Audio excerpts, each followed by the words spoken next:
আজ দাদা ট্যুরে বেরোচ্ছে, এইবারও যাচ্ছে কাশ্মীর ওই 15-16 দিনের জন্য। এইবার ভাই আর যাবে না, দাদাকে এখন ভাই বোনের বাড়িতে দিয়ে আসতে যাচ্ছে। আজ বিকেলে মাও বাড়ি চলে যাবে। এখানে আমি কয়েকটা জামা কাপড় গুছিয়ে নিচ্ছি। এখানে আমারই কয়েকটা নাইটি আছে, ও বাড়িতে নিয়ে যাব সেলাই করার জন্য। মায়ের বান্ধবীর বরের ভীষণ শরীর খারাপ, মাকে বললাম তোমরাও আমাদের সাথে চলো, ওখানে নেবে, দেখা করে আসবে। মা, মামিমা, সোনামাও আমাদের সাথে যাচ্ছে।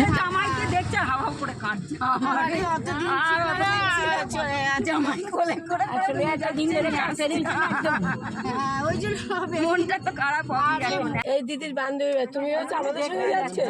আরে আরে আসছি, হ্যাঁ সাবধানে থাকবেন, দেখবেন, লক্ষ্য রাখবেন, হ্যাঁ মন খারাপ করবেন না। হ্যাঁ হ্যাঁ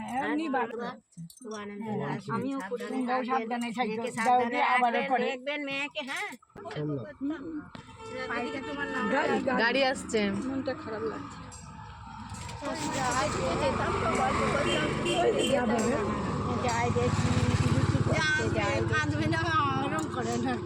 মা বাড়ি চলে যাচ্ছে বলে সবাই কিভাবে কান্নাকাটি করছে দেখতেই পাচ্ছ। আমরা কেউ আজকে যেতেই দিচ্ছিলাম না, কিন্তু মা জোর করেই আজ বাড়ি এলো। বাড়ি তো এসছি ঠিকই, কিন্তু আমি বাড়ির চাবি আনতেই ভুলে গেছিলাম। আবার ওকে ফোন করে বললাম, বেচারা কষ্ট করে আবার এসে বাড়ির চাবিটা দিয়ে গেল।